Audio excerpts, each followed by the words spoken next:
Bab 66. Pengumuman ujian. Deng! Pemain Wei Yi telah menemukan fragmen dari jurus tingkat Xuan tingkat tinggi jurus pedang cahaya murni. Apakah Anda ingin mempelajarinya? Suara sistem tiba-tiba bergema di dalam benaknya.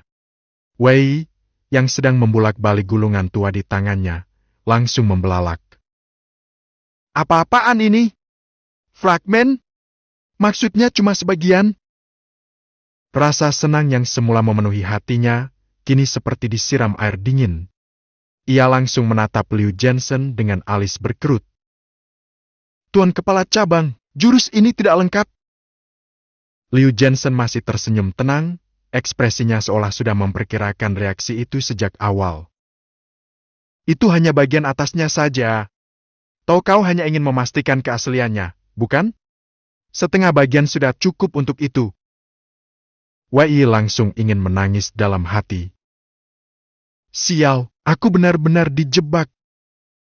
Tadinya ia berharap bisa menyalin seluruh isi jurus ini lewat bantuan sistem, lalu kabur dari tanggung jawab tanpa perlu ambil risiko di dalam gua langit kecil.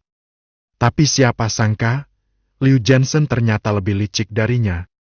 Yang diberikan hanya setengah dari jurus pedang cahaya murni. Ini bagaimana caranya mencuri dengan tenang kalau bahannya saja cuma setengah? Meski begitu, Wei Yi tak menyerah begitu saja. Tuan Kepala Cabang, kalau hanya setengah, rasanya kurang afdol. Mungkin Anda bisa bermurah hati memberiku seluruhnya saja? Toh ini cuma untuk dicek keasliannya. Liu Jensen melirik tajam, lalu menggeleng. Setengah saja cukup. Di dunia ini banyak orang yang memiliki kemampuan luar biasa, bahkan tak sedikit yang sekali lihat langsung hafal. Jika kau juga seperti itu, bukankah aku sudah memberikan semuanya dengan cuma-cuma? Wei Yi membuka mulut, namun tak bisa membalas. Ia harus mengakui, untuk urusan licik-licikan, Liu Jensen jauh lebih matang darinya. Tapi, ya, setidaknya, aku masih dapat setengah. Masih bisa diambil sistem. Lebih baik daripada tidak sama sekali. Dan benar saja, begitu ia menyetujui prompt sistem. Deng! Pemain Wei Yi telah mempelajari jurus tingkat Xuan versi fragmen jurus pedang cahaya murni. Karena konten jurus tidak lengkap, tingkatannya diturunkan menjadi Xuan tingkat menengah. Status saat ini, LV1. Seiring dengan suara sistem itu, memori jurus pun langsung tertanam dalam pikirannya. Serangkaian gerakan pedang yang rumit dan elegan mengalir begitu saja ke dalam benaknya dalam sekejap. 18 dari 36 jurus utama berhasil ia kuasai. Kuat, kompleks, elegan, mematikan. Itu kesan pertama Wei Yi terhadap jurus pedang cahaya murni.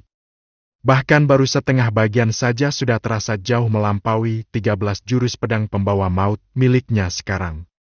Tentu saja, menguasai gerakan bukan berarti bisa langsung memaksimalkan kekuatannya. Wei Yi masih harus menaikkan level jurus ini melalui latihan dan pemahaman mendalam. Tapi, dengan dasar ini saja, aku sudah jauh lebih kuat dari sebelumnya.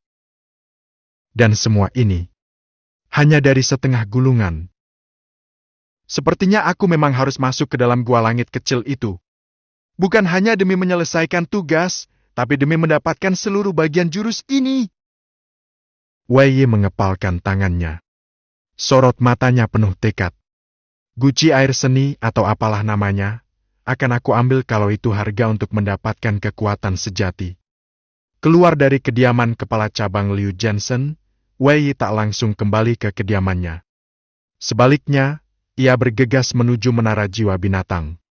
Walaupun hari ini sudah melelahkan menghadapi pertarungan sengit, konspirasi, hingga harus bersilat lidah dengan para petinggi, namun satu hal tetap tak boleh terabaikan menambah pengalaman. Bagi Wei Yi, menara itu bukan sekadar tempat uji nyali.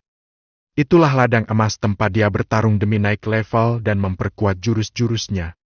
Tak peduli seberapa lelah, ritual ini tak boleh absen. 1000 tel perak. Dengan wajah tenang, Wei Yi menyerahkan uang dan masuk ke dalam menara yang suram itu untuk kesekian kalinya. Tak lama berselang. Deng! Pemain Wei, jurus 13 pedang pembawa maut telah mencapai pengalaman penuh di level ke-18. Naik ke level 19 secara otomatis. Peringatan, jurus ini tidak dapat ditingkatkan lebih jauh melalui pengumpulan pengalaman. Pemain harus menemukan cara lain untuk mencapai level maksimum. Wei hanya mendengus pelan. Ia sudah memperkirakan hal ini. Dalam dunia game tempat dia berasal, semua jurus tingkat Xuan ke atas memang dibatasi. Level maksimal tak bisa dicapai hanya dengan pengalaman, harus melalui pencerahan dan pemahaman sejati. Kini, 13 pedang pembawa maut miliknya telah mencapai ujung jalan level 19, satu langkah terakhir menuju penyempurnaan. Namun langkah itu tak bisa ia lewati hanya dengan membunuh binatang di menara. Kalau begitu, saatnya mengganti jurus. Wei membuka panel sistem dalam pikirannya. Jurus 7 pembunuh sudah mencapai level 12, tapi entah kenapa, ia kurang tertarik melanjutkannya. Fokusnya kini tertuju pada harta terbaru jurus pedang cahaya murni. Meski sekarang hanya sebagian dan baru level rendah, tapi jika kelak berhasil menemukan bagian kedua, jurus ini bisa menjadi jurus tingkat Xuan tertinggi. Lebih dari itu, ada satu hal yang paling menggoda hati Wei. Cahaya pedang murni.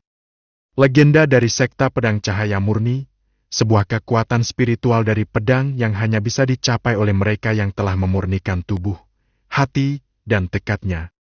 Sekali menguasai intisari pedang, berarti ia akan melonjak ke level kekuatan yang lain. Baik, fokus saja dulu meningkatkan levelnya. Wei kembali menegakkan punggungnya. Wajahnya serius, matanya kembali menyala penuh hasrat. Dan begitulah, binatang-binatang dalam menara kembali menjadi korban dari latihan gilanya. Setiap hewan yang jatuh, bukan hanya darah dan daging yang lenyap, tapi berubah menjadi cahaya pengalaman, diserap ke dalam tubuhnya. Deng! Jurus pedang cahaya murni naik ke level 2. Naik ke level 3. Naik ke level 4. Dan terus berlanjut. Pengalaman awal memang masih ringan, sehingga dengan satu kali bersih-bersih di menara, jurus ini sudah melejit beberapa level. Wei masih belum puas. Setelah satu sesi penuh, ia menggigit giginya dan kembali mengulang 2 sesi berikutnya. Tubuhnya sampai gemetar, napasnya tersengal, keringat menetes deras, wajahnya menjadi pucat pasi seperti orang sakit. Namun, hasilnya sangat mengagumkan. Jurus pedang cahaya murni mencapai level 8 dalam satu malam. Itu setara dengan hasil pelatihan bertahun-tahun bagi praktisi biasa. Kini jurus ini telah memiliki kekuatan yang bisa digunakan secara nyata dalam pertempuran. Ketika akhirnya kembali ke kediamannya, langkah Wei goyah. "Kakak Wei, kau kenapa?" Julinger langsung menyambut dengan wajah panik saat melihat kondisinya. Ia buru-buru memapahnya ke kursi batu di halaman. "Aku tak apa-apa, cuma latihan terlalu keras." Wei menyeringai lemah. Julinger lalu bergegas menuangkan air dan menyerahkannya penuh perhatian seperti seorang pelayan kecil yang setia. Tak lama kemudian, rombongan teman-temannya yang lain muncul. Zhou Heng melambaikan tangan dan bergegas masuk. "Wei, kami baru dapat kabar. Pengumuman soal ujian masuk ke dalam telah dirilis. Sudah diumumkan?" Tanya Wei, matanya mulai bersinar. "Ya, 3 hari dari sekarang," jawab Zhou Heng bersemangat. "Dan tempat ujiannya adalah gua langit kecil." "Serius?" Julinger menjerit pelan. "Itu tempat yang penuh misteri. Aku sudah sering dengar tentangnya." Namun Zhou Heng hanya menggeleng dengan senyum pahit. "Misteri, ya, tapi juga mematikan. Dan kabar buruknya, geng makan hitam sudah menyebar ancaman. Katanya, mereka tak akan membiarkanmu lolos dari ujian ini." Zhou Heng menatap Wei serius. Wei hanya tertawa pendek. Mereka pikir mereka siapa? Kalau merasa hebat, kenapa nggak langsung naik ke langit?" Bab 67, Dunia Rahasia Xiao Dongtian.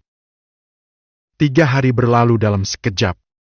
Hari ini, hari yang ditunggu-tunggu, akhirnya tiba ujian masuk ke dalam lingkaran inti sekta Overlord, dimulai secara resmi. Lapangan utama di cabang luar sekta telah dipenuhi oleh ribuan murid. Dari kejauhan, pemandangannya seperti lautan manusia yang menghitam. Mereka datang dari berbagai penjuru, ada murid lama, ada pula para pendatang baru yang haus akan pembuktian. Bahkan ada juga yang datang jauh-jauh dari cabang sekta di luar kota, khusus untuk mengikuti ujian ini. Di wajah mereka, tergambar ekspresi yang sama tegang, antusias, dan penuh harap. Setiap orang mendambakan satu hal, menjadi bagian dari murid inti, dan bukan sekadar murid luar yang hanya dipandang sebagai calon-calon tanpa status yang jelas. Sekta Overlord adalah tempat para pahlawan ditempa. Menjadi bagian dari lingkaran dalam sekta berarti diakui, berarti bisa mengakses ilmu langka, pelatihan kelas atas, dan membuka jalan menuju puncak dunia persilatan. Manusia sebanyak ini benar-benar gila, gumam Wei sambil memandangi kerumunan di sekitarnya. Tapi dari ribuan ini, yang bisa lolos ke tahap inti mungkin tak lebih dari 100 orang. Sahut Zhou Heng dari sisinya, nada suaranya campuran antara bersemangat dan gugup. Wei mengangguk tipis, lalu menoleh ke arah gadis mungil di sebelahnya. Xiaolingge, kau takut?